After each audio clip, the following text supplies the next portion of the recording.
Before I read the passage for this morning, I want to give a little bit of an introduction. We are going to the very beginning of the Bible, starting in Genesis, to talk about faith and just the progression of the relationship between God and human beings. And Abraham and Sarah are role models in the Hebrew Scriptures, what we call the Old Testament.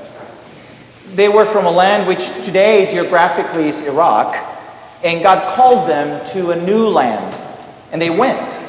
And God promised them descendants as numerous as the stars in the heavens.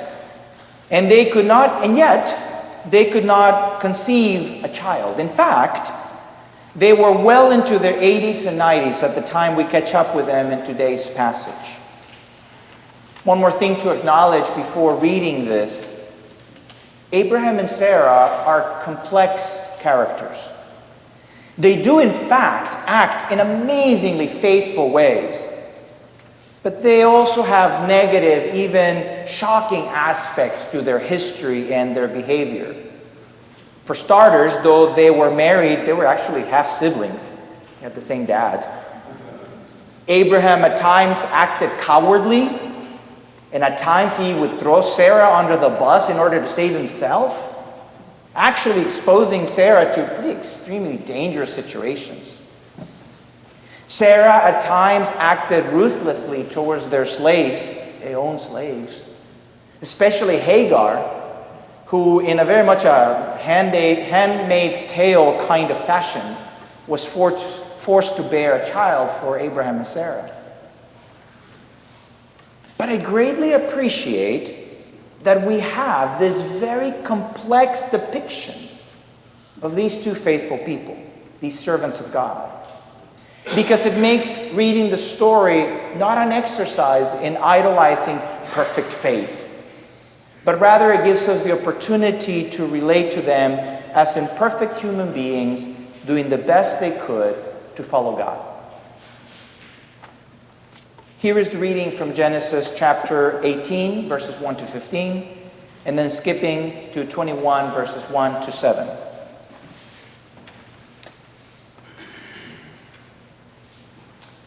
The Lord appeared to Abraham at the oaks of Mamre, as Abraham sat at the entrance of his tent in the heat of the day.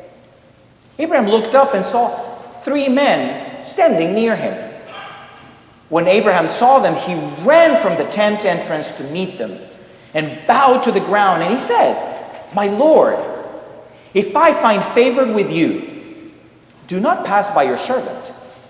Let a little water be brought, and wash your feet, and rest yourselves under the tree. Let me bring a little bread that you may refresh yourselves, and after that you may pass on, since you have come to your servant." So they said, "Do as you have said." And Abraham hastened into the tent to Sarah and said to her, "Make ready quickly 3 measures of choice flour, knead it and make cakes." Abraham ran to the herd and took a calf, tender and good, and gave it to the servant who hastened to prepare it. Then Abraham took curds and milk and the calf that they had prepared and set it before the visitors. And he stood by them under the tree while they ate. They said to Abraham, "Where's your wife, Sarah?" And he said, "There in the tent." Then one said, "I will surely return to you in due season, and your wife Sarah shall have a son." And Sarah was listening at the tent entrance behind him. Now Abraham and Sarah were old, advanced in age. They had ceased to be with Sarah after the manner of women. So Sarah laughed to herself, saying, "Have I grown old? After I have grown old, and my husband is old, shall I have pleasure?" The Lord said to Abraham, "Why did Sarah laugh? And say, shall I indeed bear a child now that I am old? Is anything too wonderful for the Lord? At the time set, I will return to you in due season, and Sarah shall have a son." But Sarah denied it, saying, "I did not laugh." She was afraid. He said, "Oh yes, you laughed." The Lord dealt with Sarah as God had said, and the Lord did for Sarah as God had promised. Sarah conceived and bore Abraham a son in his old age, at the time of which God had spoken to him. Abraham gave the name Isaac to his son, whom Sarah bore him. And Abraham circumcised his son Isaac when he was 8 days old, as God had commanded him. Abraham was 100 years old when his son Isaac was born to him. Now Sarah said, God has brought laughter for me. Everyone who hears will laugh with me. And she said, who would have ever said to Abraham that Sarah would nurse children? Yet I have borne him a son in his old age. Friends, this is the word of the Lord. Thanks be to God.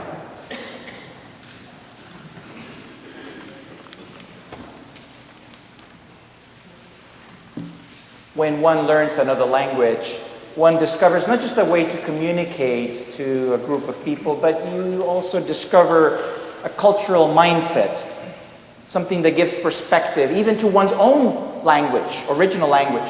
I was thinking about this the other day when I was speaking in Spanish with someone I know.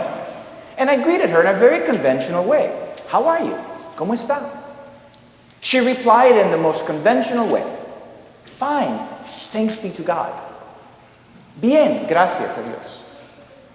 Now, I used that kind of reply all the time. In the household where I grew up, this was a natural way to greet people. As natural as saying please and thank you. Whenever you said something like that, you would say, thanks be to God, or because of God. You simply acknowledge that doing well is in fact a factor of how God is active in your life.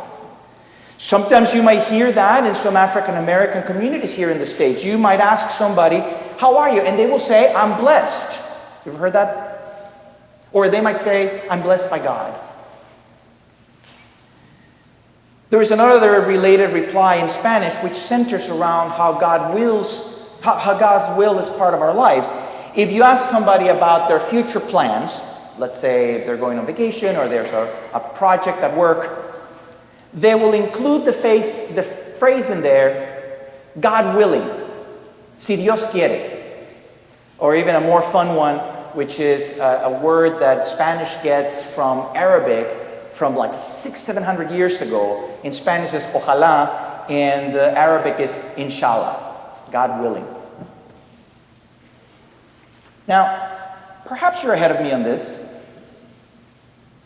Not everyone who answers, oh, fine, to the question, how are you, might mean it, or they might just not want to go into it. Seems like people do that all the time.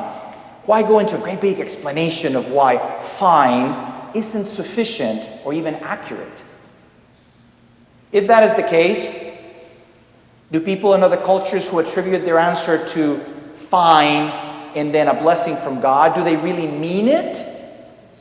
Or is it just a cultural convention that doesn't carry meaning anymore? You may have experienced a moment in your life when an accurate answer to that ever so common question of, how are you?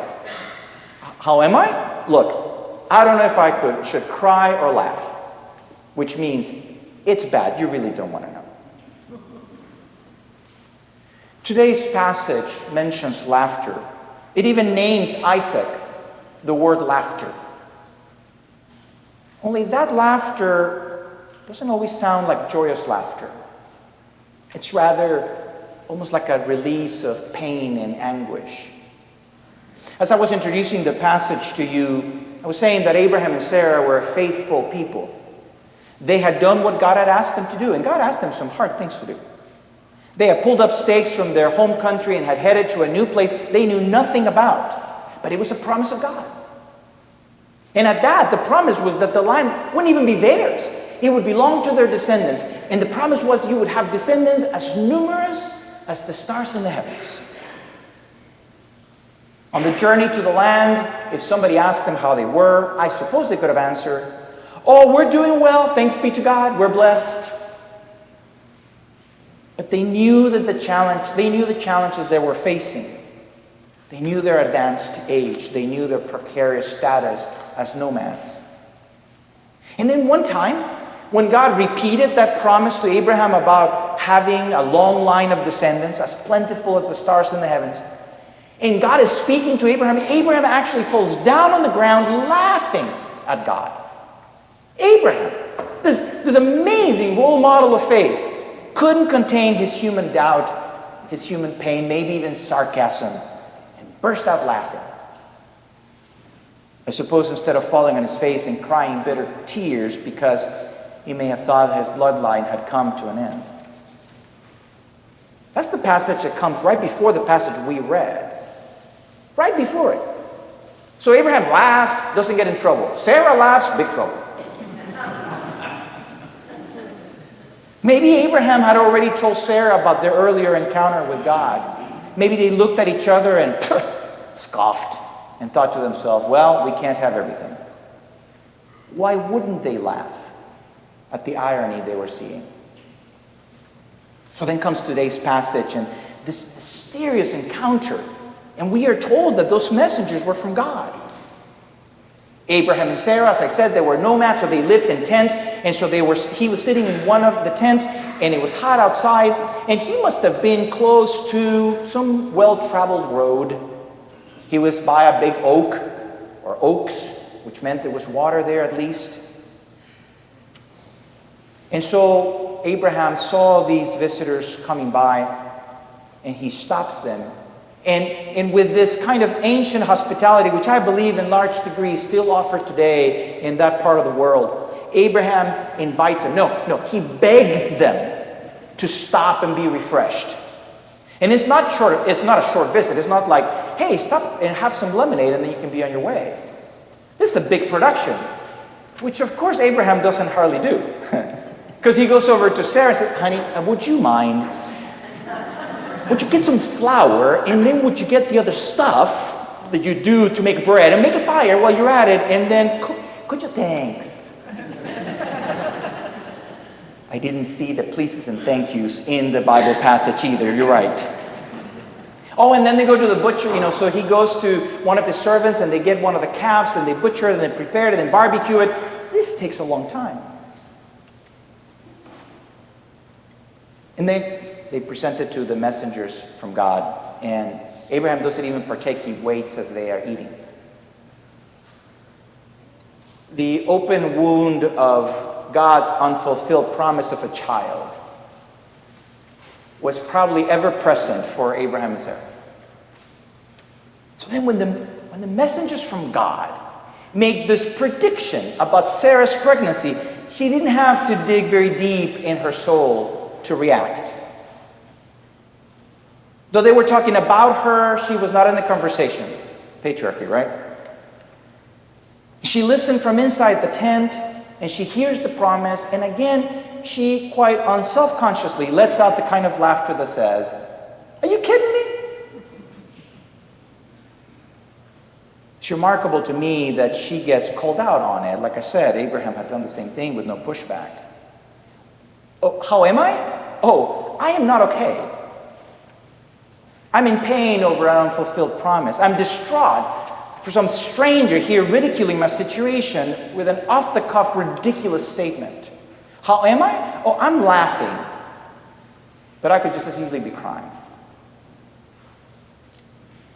But it puts Sarah on the defensive, and even more so when she's questioned. Sarah, whose faith was legendary. Look, I know that the Bible has lots of stories of family who couldn't have children, and then eventually God brings a child into their lives.